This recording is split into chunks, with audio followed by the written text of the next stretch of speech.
O aš dar tik pradėjau istoriją, bet jinai mažiausiai skausminga, jinai yra tokia, sakyčiau, beveik linksma, šmaikšti, mes tikrai... Aš nepriklausau prie istorikų, kurie galvotų, kad istorija yra kaip koks lemties ženklas. Tau reikia tik ranksėti kasandriškas pranašystės ir iš istorijos žmogus taps neišvengiamai toks, kokią istoriją diktuoja. Ne. Aš manau, kad kiekvieną kartą ir kiekvienas žmogus yra tiek laisvas, kiek jam užtenka jėgos ir valios būti laisvam. Ar galima garsiau? Jūs kalbėjote apie Jūs turite mikrofoną. Apie vyrišką kultūrą, po to apie moterišką, apie miestą ir kaimą, miesto nepriėmimą kaimą. O kas jūsų manimų lėmė tie pokyčiai, tokie drastiški, visiškai kardinalūs? Tai šitas klausimas nesudėtingas iš tikrųjų, kadangi tos geopolitinės aplinkybės taip lėmė, kad ana Lietuva tiesiog nugaišo, buvo sunaikinta išorės priešų. Pirmiausia, ją sunaikino. Ir antra, kad atgimimas iš tikrųjų prasidėjo jau atsirėmęs į etnolingvistinius pradus, o ne į politinės civilizacijos kažkokį palikimą. Iš esmės mes truputėlį kita tauta atsiradinėjome.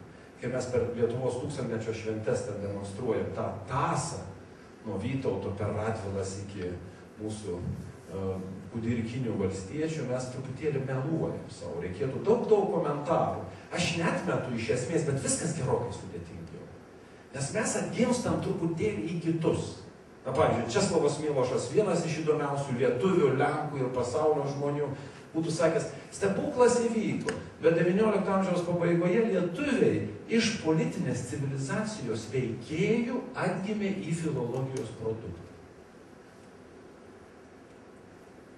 XIX pradžioje, tik ką numirus dar Lietuvos didžiąją kunigaikštystę, jau po rusų padu atsidūrėm, dar dauguma žmonių būtų sakę, kas yra lietuvis. Atsakė, tas, kuris gerbė Lietuvos statutą, myli laisvę. Kalba beveik nebūtų joks kriterijus. XIX pabaigoje būtų klausę, kas yra lietuvis. Tas, kuris lietuviškai šneka, kaip jūs šiandien dabar mes sakome. Reiškia, iš karto per šitą sąmonės modelį tu atmeti visą tą ankstesnę civilizacinę patirtį. Ir jinai vėl iš naujo gan sunkiai turi formuotis, atsirasti, nes jeigu pasiekėm nepriklausomą ir civilizacinį būvį, vis tiek tuos klausimus reikia atsakyti. Na, aš norėjau paklausti, jūsų nuomonę, galėjo būti taip, nes buvo labai ilgas laiko tarpas. Buvo labai daug visokių dramatiškų pokyčių, labai daug išpildyta visko. Ir ar buvo pakankamai žinojimo, kad jie suvoktų, ką jie gali atsirasti. Irgi tas dar dalykas panašus, o, pavyzdžiui, Latvijai projektai. Į ką Latvija rėmėsi? Viena vertus, aš negalėčiau atsakyti į pirmąją klausimo dalį, nes istorikas sakytų, kad jis negali kalbėti apie tai, kas galėjo būti. Jis gali kalbėti apie tai, kas nutiko. Dabar mano galva galėjo būti kitaip, bet tai tikrai būtų labai sudėtingas ilgo išvedžiojimo ir tyrimo reikalaujantis kelias ir tada aš nebesugebėsiu pabaigti to, ką aš dar esu užsirašęs. O dėl Latvių, tai vienas iš tokių gerų argumentų čia ir bus tas weberiškasis. Įsivaizduokim, kad Latviai, kurie valstybės nesukūrė ir to prado, to vyriškojo politinės klasės išugdyto prado, jie niekad neturėjo, bet jie ir neapsiverkė dėl to. Kadangi net būdami po vokiškojo to kalavijuočio padu, bet patapę liuteronais, jie išvystė tas savybės, apie kurias ir Weberis, ir juo sekamas Kavolis kalbėjo. Ir jau XIX amžiaus pradžioje, kas nutinka? Jau baudžiama naikina tenai 1801. Mes po 60 metų tik tai padarysim. Mes, rusai padarys su mumis. Kas toliau nutinka? Pramoninis perversmas ten jau būna prasidėjęs ir tie į laisvę paleisti Latvių valstiečiai eina į miestus. Iki XIX amžiaus vidurio Latvija jau yra miestietiška industrializuota tauta. Su savo raštingų žmonių sluoksniu, nes ką reiškia pramonė ir verslai? Tau reikia skaičiuoti, rašyti, sutartis daryti. Inžinierija, teisė, edukacija, visi šitie dalykai. 900 metų pradžioje Ryga yra latviškai kalbantis miestas. Daug labiau negu dabar. Ir jie yra va tos miestietiškosios kultūros žmonės. Jų tas brendimas ir priaugimas prie tautos apsisprendimo teisės ir prie valstybės sukūrimo įsėjo va šituo modernizacijos keliu. Ir Vilsono notos, nesvarbu, kad jie neturėjo valstybės viduramžiais. Jie turi teisę pareikšti savo balsą, jie pareiškia ir jie susikūrė lygiai taip pat kaip mes atsikūrėme. Mes turėjom senąją istorijos tradiciją ir visą tą mitą iš praeities, kurį per mūsų tautos pionierius, per Basanavičiaus kartą, per Aušrininkus, jinai jau mobilizavo lietuvių vaizduotę. Bet mes neturėjom nei pramoninio sluoksnio, mes iš esmės neturėjom miestų. Mūsų atsilikimas buvo milžiniškas. Dar kokiais 30 metais. Yra 2 neblogos knygos, galit pasiekti ir gal blogai, kad jos nėra išleistos antrą kartą. Vienas buvo toks Čečiotas, jis parašė Estiją, o Paleckis, dar kol nebuvo toks blogas, parašė Latviją.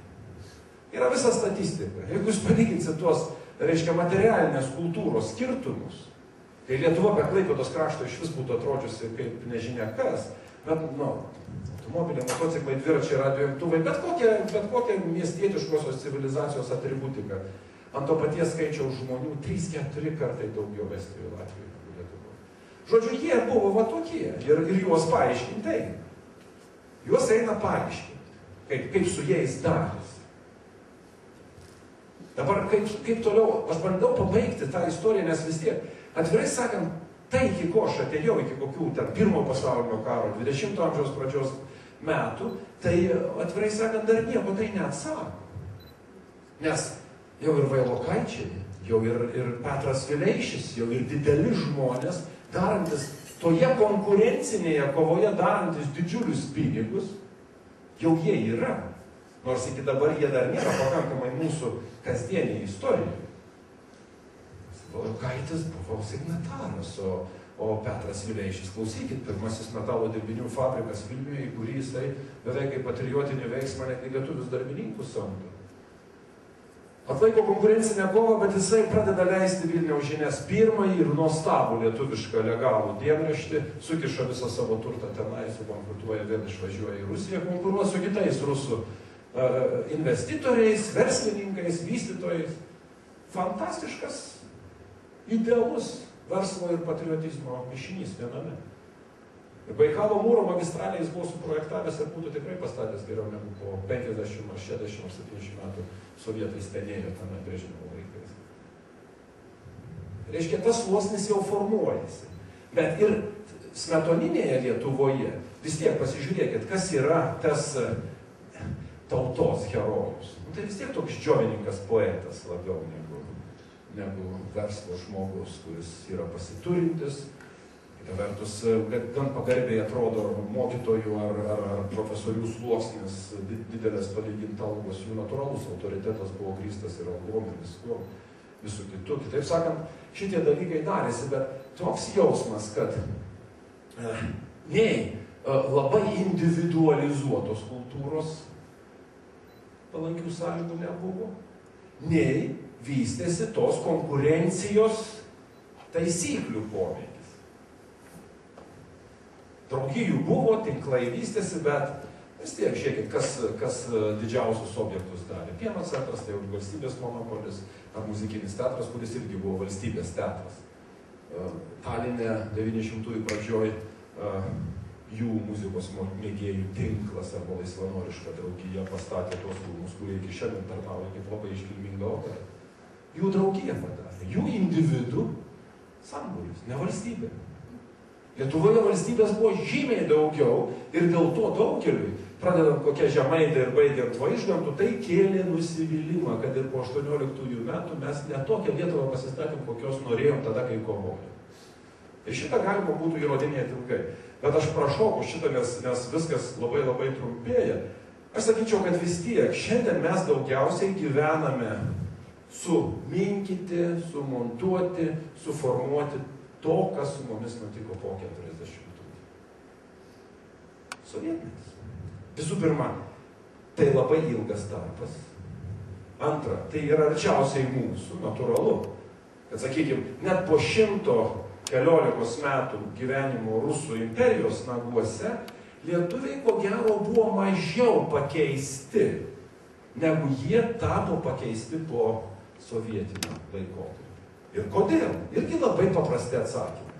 Todėl, kad ir carinė Rusija, nepaisant viso atsilikimo, nepaisant tautinio persekiojimo, nepaisant visokiausių tautų kalėjimo savybių, vis tik tai buvo tradicinė socialinė santvarka ir tam tikri kapitalizmo raidos bruožai jau formavosi.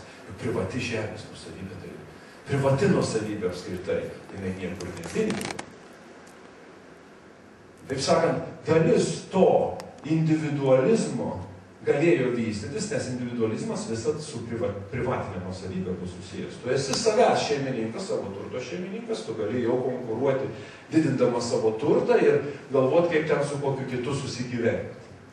Nuolat tarp dviejų, tarp Silės ir Charybdės balansuojant. Viena vertus individualizmas, kuris sako, kad aš turiu uždirbti daugiau ir laimėti prieš konkurentą, o kita, jeigu aš tik panaudoju ne tas priemonės, aš sunaikinu visą sektorių, aš irgi nieko neturiu. Žodžiu, vieną konkuruoti, o antrą asocijuotis. Kokie nors gamintojai. Kol supranta, kad viena vertus tu konkuruoji iki kraujo, antra vertus tu netgi eini iki kokių nors sindikatų ir monopolių. Kaip geriau. Šiandieninėje situacijoje, kada neoliberalizmas yra iš tikrųjų daug maž dominuojanti laisvosios rinkos ideologija. Kad svarbiausia, kad niekas neleistų iškreipti konkurencijos. Ir kuo laisvesnė šalis, tuo griežtesni įstatymai, jeigu konkurencija yra iškreipiama. Antimonopoliniai įstatymai. Lietuvos įstatymai, ypač jų taikymas, tai yra juokas lyginant su Amerikos, kur šiaip veiklos laisvė tai milžiniška. Bet antimonopolinis įstatymas yra baisiau pragara. Neduok dieną, nesąžininga konkurencija. Baisiausios bausmės. Milijonai. Monopolio formavimas. Pradeda formuotis kas nors panašaus, turi būti išardyta. Aiškia, valstybė kaip kotletus kepti, o čia pas mus yra apstu. Bet prižiūri, kad neduok dieve niekas neiškreiptų konkurencijos. Pas mus šneka apie neoliberalizmo laisvą rinką, bet čia pat gali monopolį formuoti iš valdžios pusės. Tais metoniniai Lietuvoje mes irgi turėjom. Iš vienos pusės atrodo laisvas konkurencingumas, žmonės mušasi dėl garbių, dėl pinigų, dėl galios, dėl ko tik nori.